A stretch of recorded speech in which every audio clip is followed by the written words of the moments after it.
Hi everyone! This video is a brief introduction to reading poetry.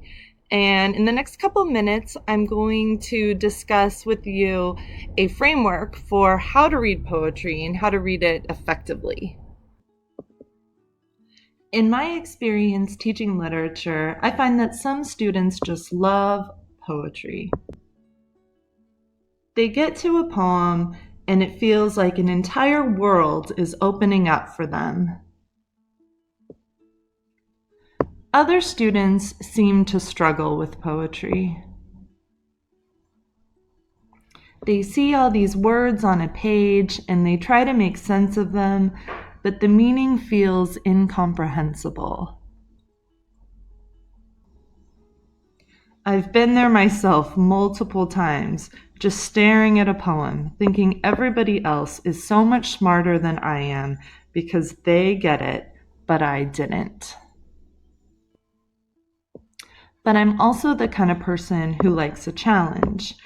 In my quest to become a better poetry reader, I came across a great book I'd like to share with you.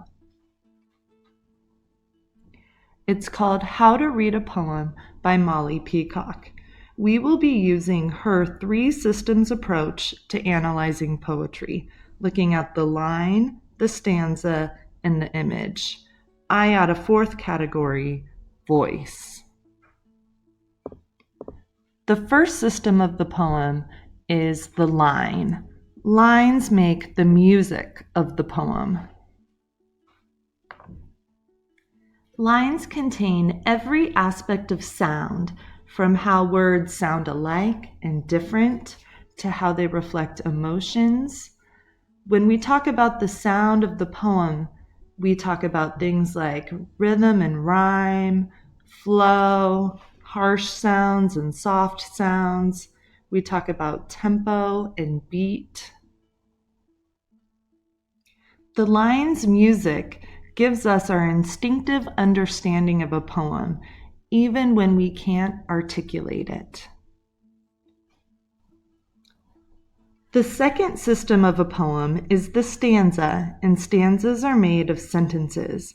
Sentences in poetry might not look exactly like sentences in prose. They might not begin with a capital letter and end with a period. However, they contain the poem's thoughts that you can follow. Looking at a poem's stanzas and the sentences they contain is generally the most comfortable place for students to begin looking at poetry. You're very familiar with reading sentences. In addition to that, sentences appeal to our intellectual sense. And following a sentence through a poem often enables us to articulate what we've understood. The third system of a poem is the image. The image is the visual art of a poem. Sometimes people call images in poetry word pictures.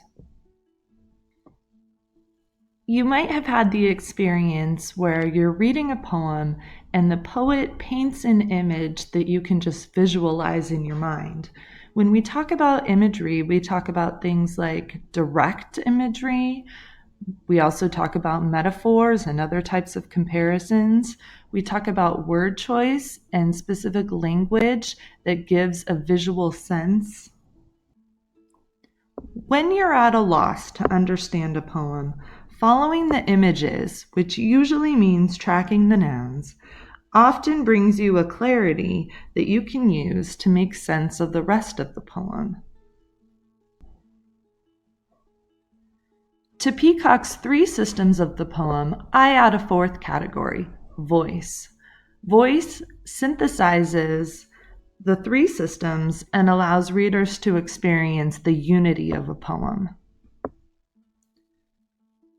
Like individuals, each poet is unique, and that identity is expressed through a poet's voice. Voice is what makes each poet sound different from other poets. And once you grow to really love a poet and are familiar with their work, you can recognize one of their poems immediately before you even see their name. Voice encompasses the sound of the lines, the meaning in the stanzas, and the choice of imagery.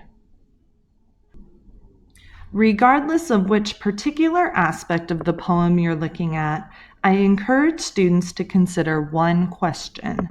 What is the effect of that particular technique that you're identifying? What impact does it have on you as a reader and how you understand the poem? To summarize, when reading poetry, take it one step at a time. Look at the lines and hear their music. Look at the stanzas and think about the meaning of the sentences. Look at the images and what pictures the poet paints for you. And then ask yourself, what effect does all of that have on you as a reader? And most importantly, trust yourself. You can do this. You've been around poetry your entire life, so enjoy the poems.